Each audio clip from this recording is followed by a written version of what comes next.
지금 평택의 새로운 시대가 열립니다.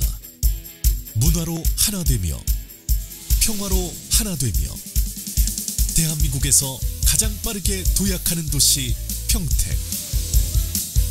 혁신적인 일자리와 자연 속 휴식이 공존하는 도시. 행복한 도시, 건강한 도시. 평택이 희망찬 미래를 열어갑니다.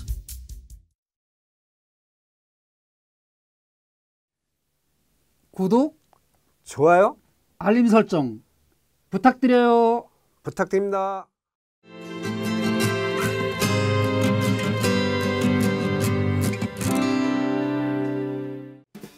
시청자 여러분 안녕하십니까? 여러분의 모든 일터가 안정되길 바라고 여러분의 근무하는 자리가 아무런 이상이 없기를 바라는 프로그램입니다. 노동운동가 이상무의 노동이야기 근무 중. 네, 오늘은 독특한 농성장을 찾아왔어요. 네, 그 민주노총 경기본부 본부장님은 지금 선거에 입후보하셔서 나가셨고, 수석부본부장님 아니에요? 그냥 부본부장님인데 직무대행을 맡고 계신 홍은숙 직무대행님. 예, 그 홍은숙 직무대행님까지만 소개하고, 제가 홍은숙 직무대행님이 뭐 지금 농성 중이신데 며칠째인지? 며칠째? 3일째 농성하고 계신데, 나머지 질문은 우리 이상무 위원장님께서 하실 겁니다. 시청자분들께도 인사부터 하시고. 안녕하세요. 저는 민주노총 경기본부 직무대행을 맡고 있는 홍은숙이라고 합니다. 아마 뒤에 좀 낯서실 텐데, 지금 이곳은 화성에 있는 송옥주 국회의원 사무실입니다.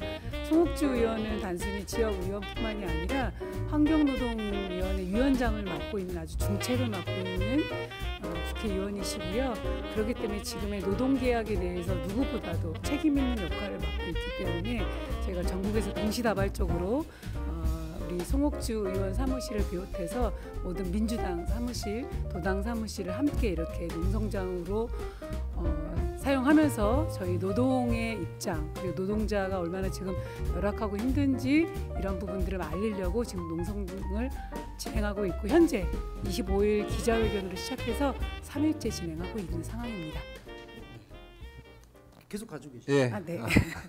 네, 민주노총 경기도본부의 홍은숙 직무대행이 본인 소개와 더불어서 지금 농성하고 있는 일정을 말씀하셨습니다. 여기 그 걸개 그림을 보니까 문재인 정부와 국회는 노동개혁 기도를 지금 당장 멈춰라, 이렇게 돼 있어요. 그래서 네. 국민들이, 일반 시청자들이 그 민주노총이 얘기하는 노동개혁이 과연 뭔가 알기 쉽게 이렇게 좀 말씀해 주시면 좋겠습니다. 네. 기억하시는 분도 계실 텐데 97년도에 노동계약이 굉장히 거세게 있었습니다. 그때 민주노총에서 전면 총파업을 통해 막아냈던 기억이 있는데, 지금으로 보면 그때보다 더 심한 수준으로, 아니 수준을 뛰어넘어서 거의 개악이라는 말을 쓸 정도로 지금의 노동조합 활동, 그리고 노동자로서의 마지막 보루인 노동조합에 대한 내용들을 굉장히 탄압하고 있는 내용으로 법을 바꾸려고 해서, 심지어는 ILO에서 권고, 그건 안 된다라고 할 정도까지, 이런 이야기를 들으면서까지 정부에서는, 그리고 문재인 정부는 노동자들의 입장과 전혀 상관없이 노동을 계약하고 있습니다. 그래서 이 부분들을 말씀을 좀 드리는 거고, 뭐 구체적으로 말씀드리면 노동조합 활동 또는 노동조합에서 함께 연대할 수 있는 힘, 심지어는 헌법에도 보장되어 있는 노동 3권을 떨어뜨리는, 그렇게까지 가기 때문에 저희로서도 도저히 이해 안 되는 이런 상황, 그것도 촛불 정권에서 뭐 예를 들면 이명박근혜 시절도 아닌 이 문재인 정부 시절에 이런 얘기를 한다는 게 저희는 너무 이해가 되지 않고 굉장히 더 그런 박탈감, 그런 거 좀 많이 느끼고 있습니다. 그러니까 과거 군사 독재 정권 시절부터 이렇게 노동이 탄압되었던 것들이 민주화가 되면서 보다 좀 나아질 줄 알았는데, 지금 이 시기에 와서 이명박 박근혜 때보다도 더한 노동 탄압이 가해질 수 있는 그런 나쁜 법안이 지금 만들어지고 있다라는 그런 얘기가 되겠네요. 예, 맞습니다. 제 기억으로는 그전엔 예를 들면 뭐 노동법 이렇게 해서 뭐 계약하고 그랬는데, 지금은 아주 구체적으로 예를 들면 이렇게 하면 예전 뭐 구체적으로 설명을 드리면 파업을 하게 되면 파업의 힘은 기계를 멈추고 업장을 멈춰서 우리의 요구를 세우는 건데 거기 대체 인력을 넣는다는 거죠. 그럼 사실 파업의 의미가 없습니다. 사실 그건 파업을 무력화하게 되는 겁니다. 이것을 헌법에도 보장되어 있는 파업권을 뛰어넘는 초헌법적인 내용이고 말도 되지 않는 내용인데 이런 내용들이 아주 구체적으로 그 얘기는 뭐냐면 노동자들에게 마지막 보루인 노동조합 활동하지 마라라는 거거든요. 이제 필요 없다는 거고.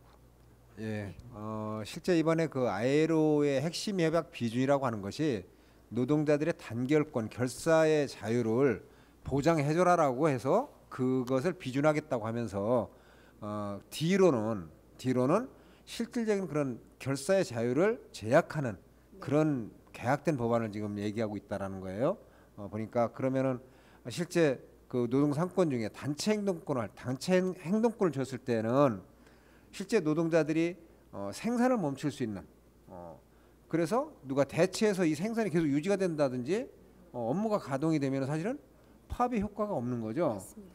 그리고 그 파업은 장기화되고 고질화되고 네. 그런 법안을 지금 이제 이 정부가 더군다나 뭐 촛불 말씀도 하셨는데 그렇게 생성된 만들어진 정부가 전체 노동을 더 위축되게 하는 그런 개혁된 법안을 만들고 있다는 거예요. 예. 그래서 이제 민주노총 경기도본부는 여기 이제 직무대행은 여기에 계시고 또 다른 분들 또 어디 계신가요? 예, 지금 뭐 경기도에서는 총 3군데에서 이렇게 농성을 진행하고 있습니다. 이미 이전에 그 건설노조에서 산업재해 관련된 법 때문에 지금 민주당 경기도당을 지금 농성 중에 진행하고 계시고 우리 송옥주 의원 사무실과 똑같이 그 민주당 당대표인 김태년 의원 사무실에서도 원내대표인가요? 네, 원내대표 죄송합니다. 원내대표, 네. 원내대표 사무실 앞에서도 하고 있는데 지금은 저희 지금 이렇게 실내 안에 들어와 있지 않습니까? 그런데 김태년 의원 사무실은 문을 닫았습니다.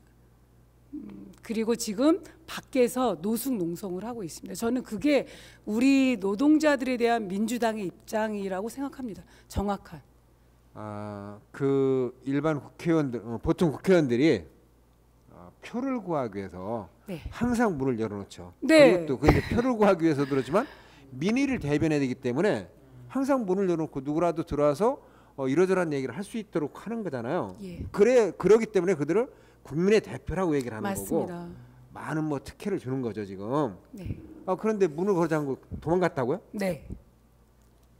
그런데 그 사람이 그 민주당 원내대표라고요 또? 누구나 다 알고 있는 김태년 의원이고 뭐 아시겠지만 예전에는 좀 뭐 나름 민주화를 했다고 하는데 저희끼리 그런 얘기합니다. 아는 사람이 더 무섭고 그리고 원내대표가 이런 액션을 취한다면 그 아래 있는 의원들은 어떤 걸 할 수 있을까? 왜냐하면 어쨌든 거기도 그런 룰이 있지 않을까 싶은데 원내대표가 그런 정도의 행보를 한다면 정말 다른 의원들도 비슷하게 가지 않겠냐 하고 민주당에선 대놓고 노동자를 버리고 있고 노동과는 전혀 상관없는 길을 가고 있고 이것은 곧 친재벌적인 것을 같다고 보고요. 아시겠지만 저희는 민주노총에서 노동 전태일 3법을 지금 입법 청원한 상태입니다. 네. 사실 제 생각으로는 지금은 노동계약을 할 때가 아니라 전태일 3법을 입안된 그 전태일 3법을 통과시켜도 늦은 시기거든요. 네. 저 같으면 이제 너무 늦게 이렇게 올려서 너무 미안하다 할 정도로 생각을 해야 되는데 그렇기는커녕 노동계약을 한다고 하니 아까 말씀하신 것처럼 정말 환장하고 발작 뛰겠습니다. 그 전태일 3법은 제가 좀 이따 다시 한번 좀 네. 물어보겠고요. 네. 엊그제 25일 날 기자회견할 때 제가 왔었거든요. 네. 근데 그때 중앙에 그 부위원장이 와서 이 송옥주 의원은 또 이제 그 국회 환경노동위원회 위원장이잖아요. 위원장님이시죠. 그럼 이제 노동 관련한 문제나 이런 환경 관련한 문제를 가지고 찾아가면 언제라도 만나줘야 되는데 맞습니다. 민주노총의 지도부들이 11월 4일부터 국회 앞에서 노숙농성을 하고 있는데 예. 바로 앞에 있으면 단 한 번도 만나주지 만나지질 않았습니다. 않았다. 그래서 여기를 지금 왔다라고 이제 얘기를 들었어요. 맞습니다. 그 김태년도 그렇고 송옥주도 그렇고 실제 노동자의 입장을 가지고 그 얘기를 전달하러 갔는데 만나주지 않는 문제. 네. 이거는 그들이 그 현 정부의 그 집권 여당에서 노동을 경시하는 것도 있지만 또 하나는 지역구의 주민들을 이게 무시하는 그런 맞습니다. 거로 예. 저는 보이거든요. 네. 그래서 이런 문제는 지역구에 있는 그 주민들도 나서서 결국 그 주민의 아들들이 지역구의 유권자의 아들 딸이 아니면 부모들이 같은 노동자일 거 아니에요. 그래서 맞습니다. 민주노총 경기도본부나 아니면 민주노총에서 그렇게 연대하는 그런 투쟁 계획이나 아니면 그런 활동하고 있는 거 그런 것 계획하고 아니면 진행하고 있는 거 계획 있으면 한번 말씀해 주세요. 지역에서 연대하고 있는 거 어쨌든 이게 화성에는 기아자동차가 있죠. 예. 실제로 말씀하신 것처럼 저는 송옥주 의원 이건 제 추측이긴 하나 이렇게 열 수 있었던 건 우리 큰 노동자들이 있었기 때문에 가능하지 않았을까 하는 생각이 들고 실제로 말씀하신 것처럼 지역의 여러 가지 사안들 속에서 여기 있다 보면 상담을 되게 많이 받으세요. 여기 사무장님이 저희는 계속 송옥주 의원을 기다리고 있지만 근데 그 사안들과 이 사안이 정말 다를 수 있을까 하는데 우리 사안에 대해서 사실 송옥주 의원 한번 내려오는 게 뭐가 어렵겠습니까? 집도 여길 텐데. 집이 여기예요? 화성이시겠죠. 그럼 차로 올 때 잠깐 들리 여기 뭐 24시간 여기 계속 계신 것 같은데. 네, 언제나 대기하고 있어요. 새벽에도 만나려고. 그 문 닫고 가는 줄 알고 있나 보네요. 그래서 저희가 그런 걸 바라보면 말씀하셨던 것처럼 마음이 있다면 그리고 국회 앞에서도 만날 수 있고 언제든지 근데 그런 마음이 전혀 없기 때문에 그런 게 확연히 저희도 느끼고 3일 동안 단 한 번도 뭐 일정 때문에 못 오겠다라든지 또는 잠깐이라도 들렸다라도 갈 수 있을 텐데 그런 액션도 전혀 없으셨고요. 말씀하셨던 지역의 연대 차원이라는 게 이제 사실 저희가 여기를 거점으로 아침, 점심, 저녁을 실천하다 보면 사실 생각보다는 많은 주민들을 뵙지는 못하고 있습니다. 그래서 아침에 그래도 출근 선전하는 것을 통해서 이제 주민들에게 많이 좀 알려드리려고 하고 가끔 여기 오시는 민원하시는 분들께도 좀 평상시하고는 다른 의원 사무실이기 때문에 이를 통해서 좀 설명드리고 있는 상황입니다. 그 기왕에 이 방송을 시청하는 네. 그 유권자 여러분 또는 송옥주 환노위원장 여기 화성갑 국회의원 또는 성남에 있는 김태년 원내대표 네. 이분들은 노동자들이 길거리에서 노숙을 하고 자기 집에서 나와서 이렇게 밖에서 노숙하는 때 이분들의 얘기를 빠르게 청취해야 된다. 네. 청취하십시오. 그게 국민의 대표가 해야 될 역할이라고 봐집니다. 그리고 국민 여러분들께서도 거기에 그 이 노동자들이 나와서 하는 이 주장을 귀담아 들으시고 그 국회의원들한테 이러한 문제를 올바르게 진행할 수 있도록 그렇게 채찍도 하고 이랬으면 좋겠습니다. 네. 그리고 좀 전에 말씀하실랬던 그 전태일3법에 대해서 그 중에 이제 중요한 것 중에 하나는 중대재해기업처벌법이 사실 하루에 집에서 나갔던 사람이 집에 못 들어가고 돌아가시는 분들이 그것도 젊은 나이에 매일 한 7명 정도 된다고 그래요. 어제 네. 그제도 어디 파쇄기에 그 해서 돌아가시고 뭐 이런 것들이 부지기수로 발생되는데도 불구하고 예. 이런 것을 처벌법을 만들지 않고 있어서 전태일3법 속에 있지 않습니까? 중요한 얘기를 좀 한번 해주시기 바랍니다. 뭐 이미 사회적인 내용들이 많이 되어 있는데 말씀하셨던 것처럼 택배 노동자들이 15분이 돌아가셨고요. 그리고 그 전에는 제가 알기로는 우체국 집배 노동자들이 100여 명이 돌아가셨고요. 그렇게 이름도 알려지지 않은 수많은 현장에서 돌아가고 계십니다. 하지만 아시겠지만 그 사업주는 2천만 원 내면 땡이죠. 그 전에 법이. 제가 사업주라도 다른 거 하는 것보다 2천만 원 벌금 내고 사람의 목숨이 그렇게 경시될 수 있다는 것. 근데 그것을 법으로 보장해 주는 것. 그런 것에 대해서 정부가 나서지 않는다는 것이 정말 이해가 안 되는 거고 지금 21세기에도 아직까지도 그렇게 현존하고 있다는 것이 정말 상상이 되지 않습니다. 그래서 이제 민주노총에서는 아시는 바처럼 10만 청원이 보통 법적 제한이긴 하나 기준이긴 하나 20만을 훌쩍 넘는 청원을 통해서 입법 청원을 했습니다. 그 법에는 살려고 하는 거거든요. 다른 거 다 떠나서 저는 가장 상식적인 건 일을 안 하겠다는 것도 아니고 안전하게 일하겠다는 거, 이 토대를 만들어 달라고 하는 요구가 그렇게 큰 욕심일까?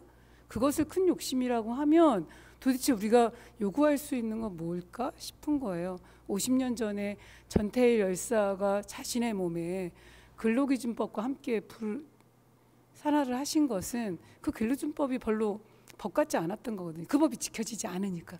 근데 지금도 저는 마찬가지라고 생각합니다. 그래서 이름도 저희가 전태일 3법이라고 한 것은 살고 싶기 때문에 아마 50년 전에도 전태일 열사는 누구보다도 더 우리 공장에서 근무하고 있는 일하고 있는 노동자들을 위해 살고 싶으셨을 겁니다. 전 지금도 마찬가지고 살려고 하는 법이고 그런 법에 어떤 다른 이유는 없다. 그런 생각이 듭니다.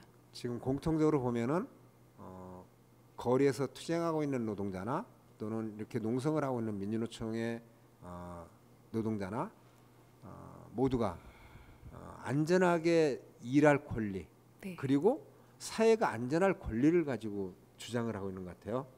그러고 이게 이제 노동자만이 아니라 실제 그 세월호의 그것을 규명하기 위해서 48일째 단식하다 병원에 실려가시는 분도 계시고 우리가 다 연대하지 못하지만 사회 곳곳에서 지금 요구되고 있는 것들은 안전하게 살 권리, 안전하게 일할 권리 이런 것들을 더 주장하고 있는 것으로 우리가 이해를 하면 될 것 같습니다. 그래서 국민 여러분들께서도 관심을 많이 가져줬으면 좋겠고요. 네. 네. 다음은 덧붙여서 말씀하시고. 예. 뭐 다 말씀해 주셔서 많은 분들께서 민주노총 하면 파업 이런 것들만 너무 언론에서 부각하나 실제로는 그렇게 그런 권리조차도 갖지 못하신 노동자분들이 많으세요. 특히 5인 사업장 미만의 노동자들은.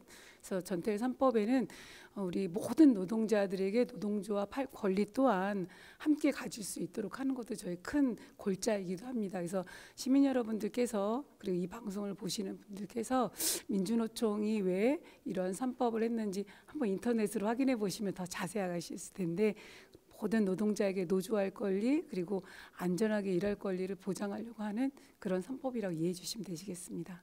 네, 제가 이제 원래 뭐 오프닝 멘트와 이제 클로징 멘트 뭐 아침 들어가면서 인사만 좀 하려고 했었는데 두 분 말씀 들으면서 이제 궁금한 점이 생겼어요. 예. 그게 뭐냐면 김태년 원내대표와 그 송옥주 환노위원장 집권당인데 이 사람들이 더군다나 진보적이라고 분류되고 있고 예. 그런 사람들이 이렇게 만남조차 거절한다는 이야기는 이 사람들은 이 악법이라고 하는 그 법을 반드시 통과시키겠다는 의지가 있는 것 같아요. 분명히 보입니다. 예, 전태일 3법 웃기는 소리 마. 그건 니들 민주노총 애들끼리 해. 이제 우리는 달라. 니들처럼 맨날 길거리에 있는 사람들이 아니야. 우리는 나라를 운영하는 사람들이야. 우리 속에는 자본가들이 상당히 많아. 이 사람들을 위해서 우리는 정책을 필 수밖에 없어. 니들은 계속 고생해. 어차피 니들 고생하려고 태어난 애들 아니야? 라는 생각이 그런 느낌이 딱 들었어요. 맞습니다. 이번 국회에 통과 안 되면 뭐 어떻게 할까요? 민주노총 이제 촛불 정권이라고 그동안 좀 믿어왔는데 조만간 이게 예전 이명박근혜 때처럼 타도의 대상으로 삼아서 정말 싸워야 되는 건지 그런 게 생각이 들었어요. 실제로 지금의 현장의 분위기는 그렇습니다. 네. 제가 보기에는 뭐 그게 이르냐 그르냐의 문제가 아니라 네. 사실 물은 100도에서 끓는데 끓기 네. 전까지는 보글보글하지만 한순간에 확 마그마처럼 터지듯이 예. 지금의 문재인 정부는 그거를 모르는 것 같아요. 예. 우리가 지금 코로나의 그런 재난 때문에 많은 걸 양보하고 있고 실제로 그로 인해 숨지기고 있는데 이게 분노로 촉발된다면 저는 그거는 민주노총이 앞장서는 문제가 아니라 정말 박근혜를 끌어내렸던 그 힘에 왜냐면 우리는 해봤던 경험이 있거든요. 실제로 그때 촛불 막 전국을 이끈 게 민주노총이 뭐 전체가 아니지만 민주노총이 큰 몫을 담당했던 조직된 거잖아요. 대우니까요. 그래서 저는 그렇게 생각합니다. 문재인 정부가 아직도 잘 그걸 이 사람이 사실 경험치가라는 게 있는데 우리 국민들은 경험했던 결과가 있습니다. 우리가 한번 끌어내려 봤어. 그러면 당신도 할 수 있어거든요. 그래서 문재인 정부는 분명히 기억하셔야 할 겁니다. 당신이 어떻게 그 자리에 올라갔는지 그리고 그걸 하기 위해서 수많은 사람들이 어떻게 나섰는지 저는 현장에 지금 죽어가고 있고요. 네. 쓰러져가고 있고 해고당하고 있습니다. 네. 이분들이 언제까지 멈춰 있을까요? 네. 절대 그렇지 않습니다. 예. 그래요. 시청해 주시는 여러분들께도 좀 한 말씀 해주셔야 될 것 같아요. 그 경기도민들, 경기도범부긴 하지만 경기도민들만이 아니라 일반 국민들을 향해서도 아까 조금 말씀을 하시긴 하셨는데 이번 민주당 정권이 더 이상 타도의 대상이 바라는 건 아니잖아요. 그 좀 제대로 하길 잘 바라는 됐으면 거죠. 좋겠어요, 선생님. 예, 저는. 제대로 하길 바라는 거죠. 네. 예, 제대로 해달라고 그러고 일반 국민들에게도 좀 호소하시고 대통령에게도 뭐 정권을 향해서도 한 말씀 하시는 것으로 오늘 인터뷰를 마무리할까 합니다. 네. 뭐 조금 전에 말씀드렸는데 이 싸움이 민주노총이라고 하는 100만 조직이기 때문에 가능한 싸움이기도 합니다. 근데 저는 그런 생각 해봅니다. 민주노총이 없었다면 어땠을까? 더 하지 않았을까? 아마 노동계가 그냥 마음대로 했을 것 같습니다. 하지만 민주노총이 버티고 있는 건 민주노총이 대단해서가 아니라 우리 국민 여러분이 있기 때문이고 그 힘으로 저는 민주노총이 잘나서가 아니라 앞장서서 한 발짝 더 나가는 거거든요. 50년 전 전태일 열사가 그러셨던 것처럼 저희 민주노총도 딱 한 걸음 앞장서서 싸우겠습니다. 우리 시민 여러분들, 국민 여러분들께서 지금의 노동개혁의 본질이 어떤 건지 그것을 앞장서서 전태일 사법이 어떤 건지 조금만 더 관심 가져주시고 아까 말씀드렸듯이 김태년 원내대표가 어떻게 한 건지 한 모습 그리고 송옥주 국회의원이 어떻게 했는지 더 나아가 문재인 정부가 이 노동자들에게 어떻게 했는지 똑똑히 기억해 주십시오. 그 힘으로 저희 민주노총은 반드시 이 싸움 승리하고 노동개혁 막아내고 전태일 3법 반드시 쟁취하겠습니다. 네, 고맙습니다. 우리가 송옥주 의원 사무실에서 편안하게 아까 어떤 분 말씀은 5성급 호텔급이라고 저 김태년 원내대표 쪽에 사시는 분들은 노숙자 수준이라고 이렇게까지 얘기하셨는데 김태년 원내대표님 그 사무실에 못 들어가 가지고 밖에서 농성하고 계신 민주노총 관계자 여러분께도 격려의 말씀드리고 이 추위에 건강 잘 유의하시기 바랍니다. 지금까지 여러분들의 모든 일자리가 안전하기를 바라고 근무하는 자리에서 아무런 이상이 없기를 바라는 프로그램 노동운동가 이상무의 노동이야기 근무 중 이상무였습니다. 구독, 네. 좋아요, 알림 설정. 네. 또 어떻게 해요? 뭐야? 뭐가 또 있어요? 그 세 개인가?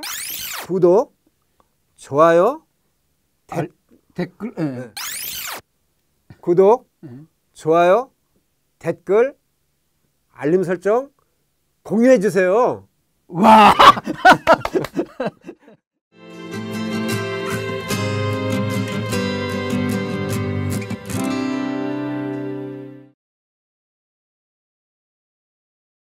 지금 평택의 새로운 시대가 열립니다.